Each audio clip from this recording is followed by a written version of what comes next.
बिस्मिल्लाहिर्रहमानिर्रहीम अस्सलाम वालेकुम। I hope you are all doing fine. मैं आपकी साइंस टीचर हूँ। हम फिज़िक्स के चैप्टर नंबर 1 पर हैं और आज जो हम पढ़ने वाले हैं वो वर्नियर कैलिपर्स के बारे में है। वैसे हम पिछले लेक्चर के अंदर वर्नियर कैलिपर के बेसिक स्ट्रक्चर के बारे में सब कुछ डिस्कस कर चुके हैं और जो चीज़ आज हम मेनली डिस्कस करेंगे वो होगा वर्नियर। उसके बारे में जब हम बात करेंगे वो होगा ज़ीरो एरर और ज़ीरो करेक्शन के बारे में, जो आपको पेज नंबर 11 के ऊपर यहाँ नज़र आ रहा है। ठीक है, यहाँ पेज नंबर 11 पे आपको ज़ीरो एरर और ज़ीरो करेक्शन जो है वो नज़र आ रहा है। इसके अलावा जो आज जिस चीज़ के बारे में हम पढ़ेंगे वो है taking a reading of vernier caliper. ठीक है, हमने वर्नियर कैलिपर का जो बेसिक स्ट्रक्चर है वो उसे हमने पहले पढ़ लिया था।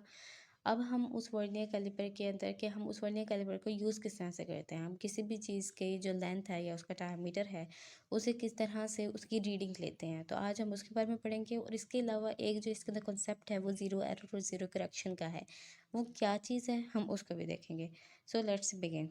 सबसे पहले मैं एज़ यूजुअल हमेशा एक छोटा सा रिव्यू देना पसंद करती हूँ ताकि आपकी मेमोरी के अंदर से वो तमाम चीज़ें जो हैं वो एक तरह से रिवाइज हो जाएं जो आपने पिछले लेक्चर के अंदर पढ़ी।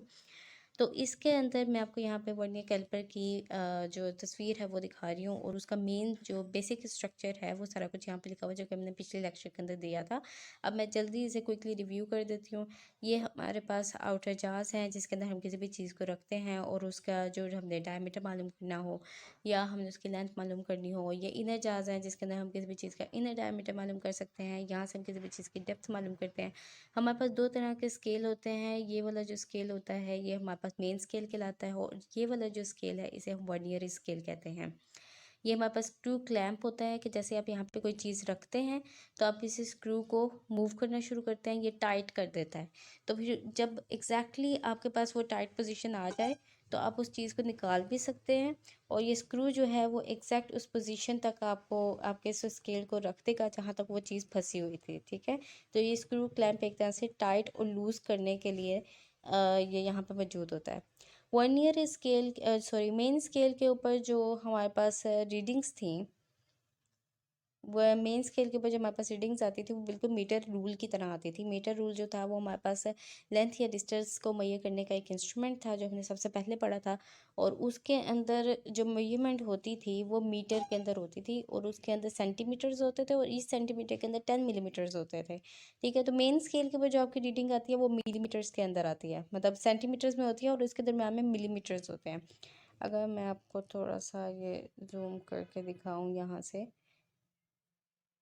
ये देखें, ये और ये आपकी 1 सेंटीमीटर है और इसके दरमियान में ये जो छोटी छोटी लाइंस आपको नज़र आ रही है ना, ये मिलीमीटर्स हैं, 10 मिलीमीटर्स। ये मिलीमीटर्स की लाइंस हैं और इनके बारे में 10 होती हैं। अभी तो यहाँ पे क्लियर नज़र नहीं आ रहा, लेकिन अगर आप इन्हें रीड आउट करने की कोशिश करेंगे तो ये बिगर लाइन है यहाँ पर। ठीक है, और इसके इस तरफ 4 है और इसके इस तरफ 4 है और इन दोनों को मिला लें तो आपके पास ये 10 जो मिलीमीटर्स की लाइंस हैं या फिर 10 मिलीमीटर की जो डिवीजन्स हैं वो आपके पास आ जाएंगी। तो ये मेन स्केल था। मेन स्केल के ऊपर जो रीडिंग है वो हमारे पास होती सेंटीमीटर्स में है और इसके बाद में मिलीमीटर्स की लाइंस होती हैं और जो एक मीटर रूल के ज़रिए सबसे मिनिमम लेंथ जो हम मुहैया कर सकते थे वो 1 मिलीमीटर थी।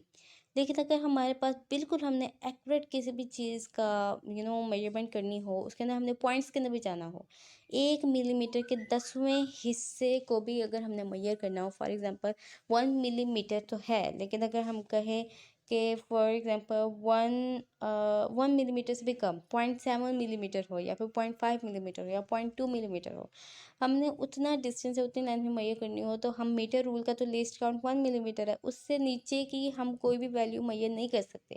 तो इसलिए हमने ये एक इंस्ट्रूमेंट एक तरह से बनाया जिसके अंदर हम 1 मिलीमीटर से भी छोटी वैल्यूज़ को मेजर कर सकते हैं। 1 मिलीमीटर से कितनी छोटी वैल्यूज़ को मेजर कर सकते हैं, हम 1 मिलीमीटर के 10वें हिस्से तक को इसके ज़रिए मेजर कर सकते हैं। इसके अलावा आपके पास नेक्स्ट जो एक मेजरिंग इंस्ट्रूमेंट होगा that will be the screw gauge. Screw gauge के अंदर आप 1 मिलीमीटर के 100वें हिस्से तक को मेजर कर सकते हैं। ठीक है, लेकिन वर्नियर कैलिपर के अंदर आप 1 मिलीमीटर के 10वें हिस्से तक को मेजर कर सकते हैं। तो ये जो आपके पास वर्नियर स्केल है, वर्नियर स्केल आपके पास ये है। ठीक है, ये मूवेबल स्केल होता है और ये वाला जो जा होता है ये भी मूवेबल जा होता है। तो ये हमारे पास वर्नियर स्केल का मेन स्ट्रक्चर था। अब जो चीज़ हम आज पढ़ने वाले हैं उसके अंदर है ज़ीरो एरर और ज़ीरो करेक्शन। ये क्या चीज़ है? आपके पास जैसे ही आप वर्नियर स्केल लेंगे ना, तो सबसे पहले आपने क्या चेक करना है कि आपने उनके दोनों जार्स को बहुत ज़्यादा टाइटली फुल उसको ना एक दूसरे के साथ मिला लेना है। और उसके बाद आपने देखना है कि ये आपका वर्नियर स्केल है और ये आपका मेन स्केल है। इन दोनों का जो ज़ीरोस हैं ये एक दूसरे के साथ मिल रहे हैं या नहीं मिल रहे। अगर इन दोनों के ज़ीरोस की ये लाइन बिल्कुल एक दूसरे के साथ मिल रही है तो ये बिल्कुल परफेक्ट है, इसके अंदर कोई भी किसी भी तरह का एरर मौजूद नहीं है। लेकिन मोस्ट ऑफ द टाइम इस तरह से होता है कि थोड़ा बहुत एरर रह जाता है। ठीक है, इतना प्रिसाइज इंस्ट्रूमेंट नहीं बनता, थोड़ा बहुत एरर रह जाता है। अब वो किस तरह से होता है? फॉर एग्जांपल यहाँ पे अगर आप देखें तो ये आपका मेन स्केल का ज़ीरो है और ये आपका वर्नियर स्केल का ज़ीरो है, और इन दोनों के दरम्यान में इतना डिस्टेंस आ रहा है, इतना फ़र्क आ रहा है, और ये जो फ़र्क होता है इसे ही कहते हैं ज़ीरो एरर। इस ज़ीरो से, वर्नियर स्केल के ज़ीरो से आपके मेन स्केल के ज़ीरो के दरम्यान में ये जो बिल्कुल ही मिलीमीटर्स का जो थोड़ा सा डिस्टेंस है इसे एरर कहा जाता है, ये ज़ीरो एरर कहलाता है। सिमिलरली अगर आप नीचे वाली पिक देखें तो यहाँ पर ये आपका मेन स्केल का ज़ीरो है और ये आपका वर्नियर स्केल का ज़ीरो है, और इनके दरम्यान में ये जो इतना एरिया है, ये वाला जो एरिया है ये सारा का सारा एरर है कि इतना डिस्टेंस, क्योंकि ज़ीरो ज़ीरो एक दूसरे के साथ कोइंसाइड नहीं कर रहे।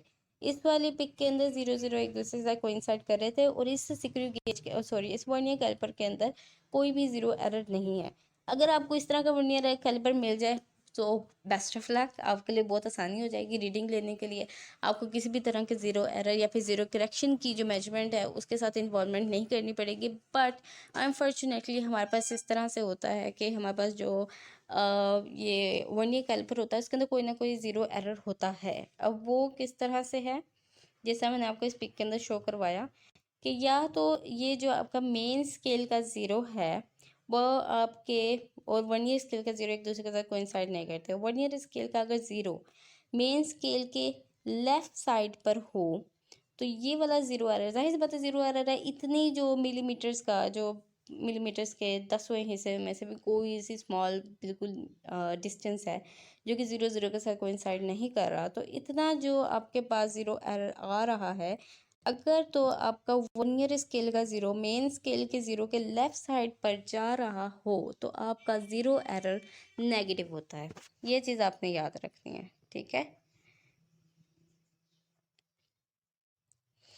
अगर आपका वर्नियर स्केल का ज़ीरो मेन स्केल के ज़ीरो से लेफ़्ट साइड पर जा रहा हो तो आपका जो ज़ीरो एरर है वो नेगेटिव होता है, और अगर आपका ज़ीरो मेन वर्नियर स्केल का ज़ीरो मेन स्केल के ज़ीरो से राइट साइड पर जा रहा हो तो आपका ज़ीरो एरर पॉजिटिव होता है। ठीक है, तो आपका ज़ीरो एरर उस केस में क्या होता है? पॉजिटिव होता है। ये चीज़ आपने याद रखनी है, और इसी चीज़ को जो आपका फर्स्ट पैराग्राफ है पेज नंबर 11 का, वहाँ पे ज़ीरो एरर और ज़ीरो करेक्शन के बारे में बात की गई है, वहाँ पर भी यही लिखा हुआ है। If I have to go to that page for your convenience, ये देखें।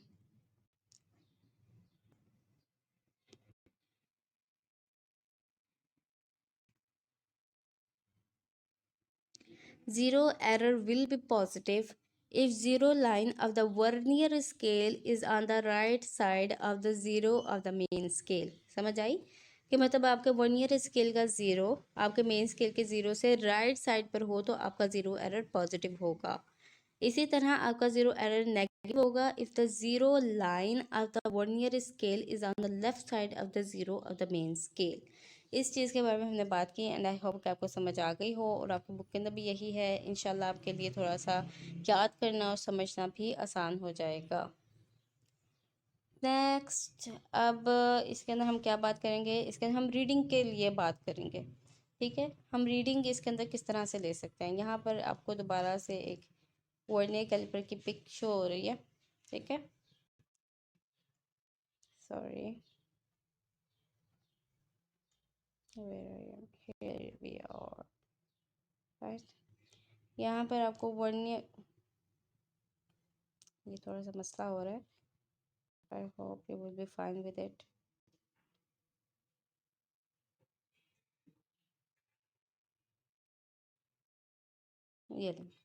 ये आपको वर्नियर कैलिपर की पिक शो हो रही है, ठीक है। अब इसके अंदर हम रीडिंग के बारे में बात करेंगे। फॉर एग्जांपल यहाँ पर आपने कोई भी ना कोई चीज़ जिसका डायमीटर मालूम करना है वो यहाँ पर है, ठीक है। और आपने उस चीज़ को यहाँ पे जो आपके पास जो आपका स्क्रू था उसके ज़रिए आपने उस चीज़ को बहुत ज़्यादा टाइट कर लिया, तो अब इतनी उसकी जो है ना डायमीटर हमारे पास आ रहा है। तब उसका एग्जैक्ट डायमीटर हमें मैयर करना है। हम किस तरह से मैयर करेंगे? ये आपका वर्नियर स्केल है जो कि लाइट ब्लू कलर में आपको नज़र आ रहा है, ठीक है। ये आपका वर्नियर स्केल है और ये जो ऊपर वाली जो रीडिंग्स आपको नज़र आ रही है ना, ये आपका मेन स्केल है। तब क्या किया जाता है, वर्नियर स्केल का ज़ीरो आपको यहाँ पर नज़र आ रहा है ना, ठीक है। आपने देखना होता है कि वर्नियर स्केल का ज़ीरो कहाँ पर गया है। वर्नियर स्केल का ज़ीरो यहाँ पर है। अब आपने क्या करना है, सबसे पहले मेन स्केल की रीडिंग को पढ़ना है। मेन स्केल की रीडिंग को किस तरह से पढ़ते हैं कि वर्नियर स्केल के ज़ीरो से पहले पहले जितनी भी डिवीजन्स होती हैं आप उन्हें काउंट करते हैं। अब मेन स्केल से पहले पहले कितनी डिवीजन्स जो हैं वो आ रही हैं, ये हमारे पास 0 से लेकर 10 तक है, ठीक है। 10 से लेकर 20 तक है। हम यहाँ से 22 की बजाय 23 कर देंगे, ठीक है। हमारे पास जो आ रही हैं वो 23 डिवीजन्स आ रही हैं। तो ये हमने क्या किया, मेन स्केल की जितनी भी डिवीजन्स हमारे पास, हमने मेन स्केल को पढ़ा है जो कि वर्नियर स्केल से 0 से पहले पहले जो हमारे पास आती हैं वो हमने पढ़ा। अब वर्नियर स्केल के अंदर हम क्या करते हैं कि वर्नियर स्केल की हम वो वाली डिवीजन देखते हैं जो कि मेन स्केल की किसी भी डिवीजन के साथ परफेक्टली मैच कर रही हो। तो अगर आप यहाँ से क्लोजली अगर हम केयरफुली देखना शुरू करें, ये देखें, ठीक है। यहाँ पे वर्नियर स्केल की कौन सी ऐसी डिवीजन है जो कि मेन स्केल की डिवीजन के साथ मैच करी है। अगर हम देखें तो ये 6 वाली जो डिवीजन है ना, ये परफेक्टली इसकी लाइन भी और मेन स्केल की लाइन भी एक दूसरे के साथ मैच कर रही हैं। यहाँ से 7 भी नज़र, 8 जो है ये बिल्कुल मैच नहीं कर रही। 7 वाली भी थोड़ा सा थोड़ी सी लेफ्ट की तरफ है। तो ये 6 वाली जो डिवीजन है ये परफेक्टली मैच कर रही है। तो क्या करेंगे कि हमने वर्नियर स्केल की जो हमने डिवीजन थी वो हमारे पास 0 से पहले पहले जितनी भी डिवीजन्स थी वो हमने काउंट की। वो हमारे पास कितनी आई, वो थी हमारे पास 23। और मेन स्केल की कौन सी डिवीजन जो है हमारे पास, सॉरी वर्नियर स्केल की कौन सी डिवीजन जो है वो मेन स्केल की डिवीजन के साथ टोटली तौर पर मैच हुई है, वो है डिवीजन नंबर 6। ये चीज़ आपने याद कर ली। अब हम कैलकुलेशंस की तरफ चलते हैं यहाँ पर, ठीक है। कैलकुलेशंस के हम किस तरह से करेंगे, कैलकुलेशंस में ये आएगा कि वर्नियर आपने सबसे पहले मेन स्केल की डिवीजन देखनी है।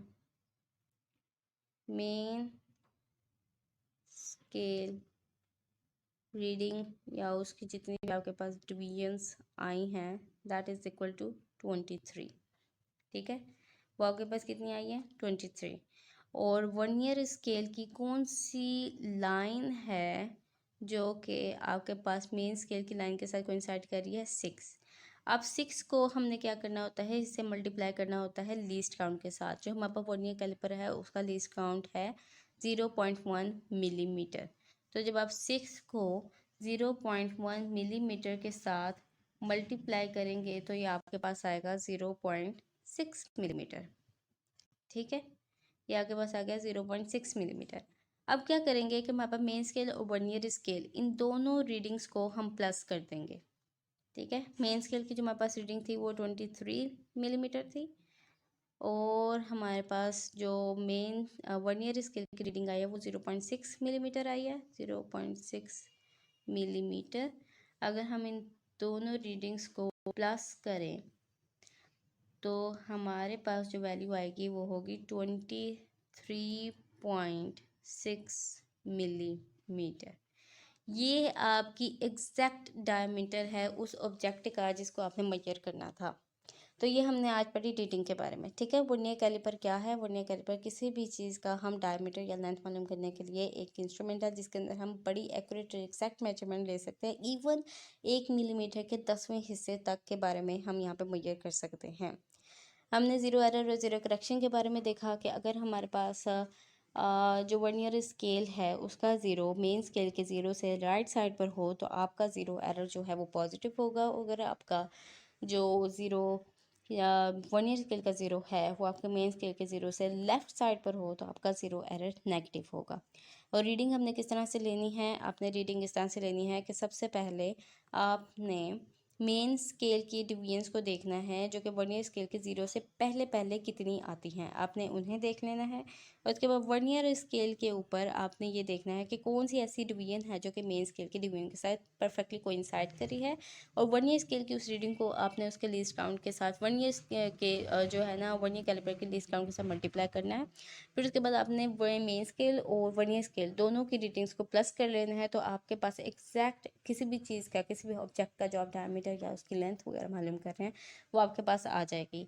तो ये आपका था वर्नियर कैलिपर, ठीक है। और वर्नियर कैलिपर के अंदर आप किस तरह से रीडिंग लेते हैं, ये आपका पेज नंबर जो 11 है, इसके ऊपर मैं थोड़ा सा रीड कर दूं आपके साथ तो आपके लिए आसानी हो जाएगी। और कल इंशाल्लाह हम एक जो न्यूमेरिकल लेंगे जिसके अंदर किसी भी चीज़ का एग्जैक्ट जो हम सही तरह से डिजिटल वैल्यूज़ के अंदर या न्यूमेरिकल वैल्यूज़ के अंदर रीडिंग्स को लेंगे, एक सही प्रॉपर एग्जांपल लेके। तो यहाँ से हम पढ़ लेते हैं। ये वाला जो पैराग्राफ है ये मैं पढ़ने वाली हूँ, ठीक है। Note the complete divisions of the main scale, note the complete divisions of the main scale, ठीक है। आपने मेन स्केल की पास the vernier scale 0, vernier scale के 0 से पहले पहले, पास्ट मतलब जो गुजर चुकी हैं, वर्नियर स्केल के 0 से पहले पहले जितनी भी कंप्लीट डिवीजन्स हैं मेन स्केल की वो आपने नोट करनी है इन अ टेब्यूलर फॉर्म, जो कि लाइंस की फॉर्म में वहाँ पे मौजूद है। ये आपने मेन स्केल की रीडिंग ले ली। Next find the vernier scale division that is coinciding with any division on the main scale, ठीक है। फिर उसके बाद आपने वर्नियर स्केल की किस तरह से लेनी है कि वर्नियर स्केल की कोई सी भी डिवीजन जो कि मेन स्केल की किसी भी डिवीजन के साथ कोइंसाइड कर रही है, आपने उस चीज़ को नोट कर लेना है। फिर उसके बाद आपने उसे मल्टीप्लाई करना है, multiply it by least count of the vernier caliper, आपने उसे least count of the vernier caliper के साथ मल्टीप्लाई करना है। और नेक्स्ट स्टेप जो हमारे पास फोर्थ स्टेप होगा that will be add it into the main scale reading. अब हमारे पास जो मेन स्केल रीडिंग आई थी आपने उसके अंदर उसे ऐड कर लेना है। तो ये आपके पास उस चीज़ का डायामीटर आ जाएगा, ये यहाँ तक है। अब नेक्स्ट जो है आपके पास, अगर आपके पास किसी वर्नियर कैलिपर के अंदर ज़ीरो एरर या फिर ज़ीरो एरर मौजूद हो, तो आप किस तरह से उस एरर को अपनी जो आपके पास डायामीटर आया है उसके अंदर से प्लस या माइनस करेंगे। तो इंशाल्लाह इस चीज़ के बारे में आज आप सिर्फ इतना याद रखें कि ज़ीरो एरर और ज़ीरो करेक्शन पॉजिटिव और नेगेटिव किस सूरत में होता है और इसकी रीडिंग को किस तरह से लिया जाता है। 4 स्टेप्स होते हैं। आपने मेन स्केल की डिवीजन्स को देखना होता है जो कि 0 से पहले पहले आई होती है वर्नियर स्केल के। फिर आपने वर्नियर स्केल की उस डिवीजन को देखना होता है जो कि मेन स्केल की किसी डिवीजन के साथ कोइंसाइड करती है। देन आपने वर्नियर स्केल की उस डिवीजन को उसके वर्नियर कैलिपर के लीस्ट काउंट के साथ मल्टीप्लाई करना होता है, that is the third step. और फोर्थ स्टेप के अंदर आपने मेन स्केल और वर्नियर स्केल की जितनी भी जो भी आपके पास रीडिंग आई है उसे आपने प्लस करना है। तो ये फोर्थ स्टेप के अंदर आप वर्नियर कैलिपर के अंदर वर्नियर कैलिपर के ज़रिए किसी भी चीज़ का डायमीटर वगैरह आप मालूम कर सकते हैं। ये चीज़ आप ज़हन नशीन करें। इंशाल्लाह जो कल का लेक्चर होगा उसके अंदर हम एक न्यूमेरिकल जो आपका पेज नंबर 12 पर है उसे सॉल्व करेंगे और उसके अंदर हम ज़ीरो एरर ज़ीरो फ्रैक्शन से प्लस करना है माइनस करना है या क्या करना है उसके बारे में भी बात करेंगे। तो अस्सलाम वालेकुम, जज़ाकुमुल्लाह खैरन।